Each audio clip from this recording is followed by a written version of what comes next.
Marxism is a theory of historical development and criticism of capitalism contained in works written by Karl Marx, a German philosopher in the 19th century.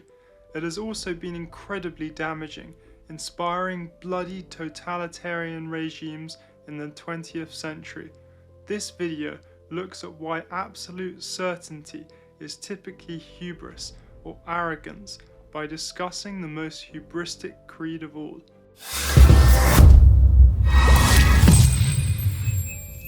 Hubris is defined as an extreme or unreasonable feeling of pride and confidence in oneself, and Karl Marx could certainly be said to have had it.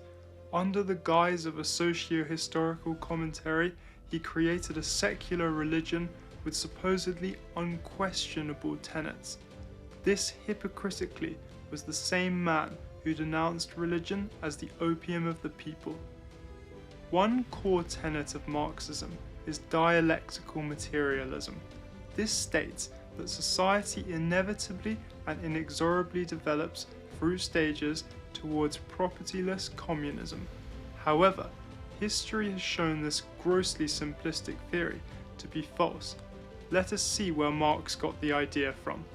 Dialectics is the idea that humanity advances towards an endpoint because of theses and antitheses being reconciled into synthesis during periods of conflict like wars and revolutions, and was popularized by another German philosopher called Friedrich Hegel.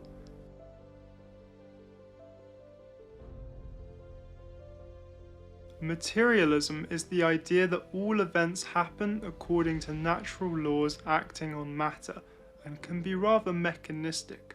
It was propounded by Ludwig Feuerbach, yet another German philosopher.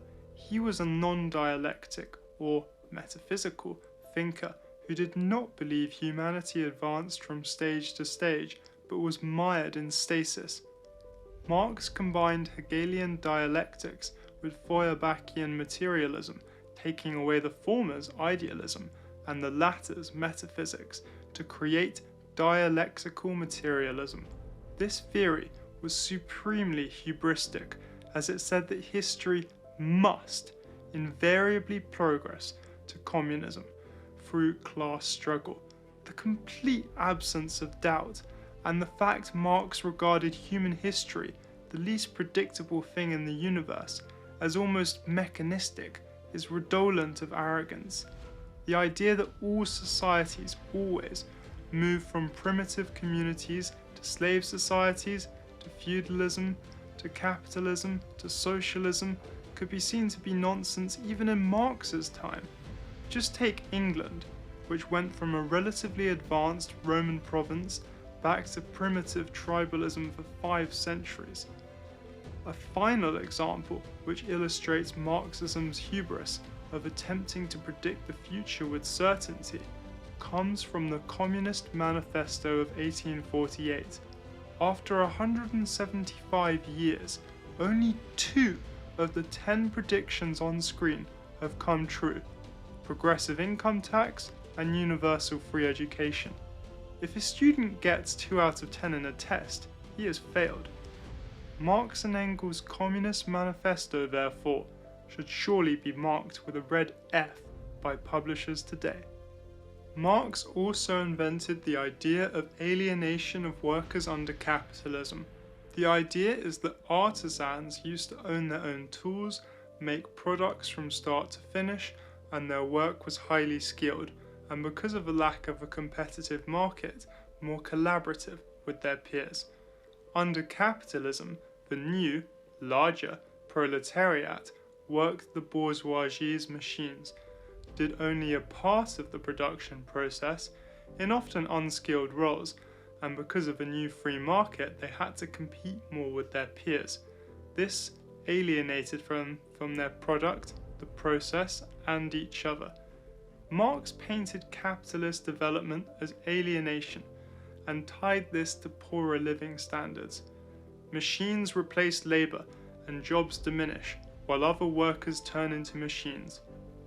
This was a fair criticism of unregulated, early-stage capitalism, and this channel believes it is probably true that it was better to be poor in the mid-18th century than be poor in the squalid tenements of an industrial city in the mid-19th century.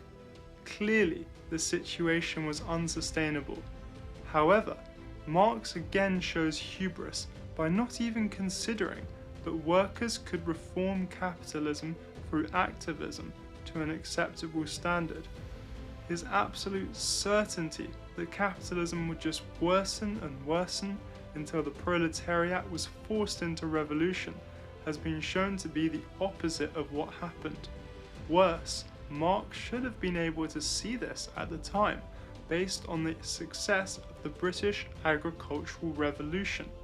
This, through technological innovations like the Rotherham swing plough, accomplished the abolition of hunger and famine once and for all in Great Britain, which was an astonishing achievement. The agricultural revolution heralded the end of the third horseman of the apocalypse, famine, mentioned in the Bible.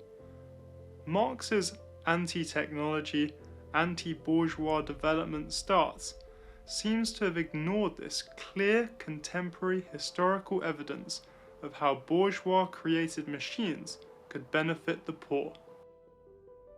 In conclusion, Marxism demonstrated the hubris of certainty by laying out a grand theory of history, dialectical materialism, and a grand theory of economics, alienation, that supposedly proved beyond all doubt that communism was the future, when the evidence of the time, and especially since, has shown capitalism is the future. Please subscribe and like if you appreciated my musings, and have a good one.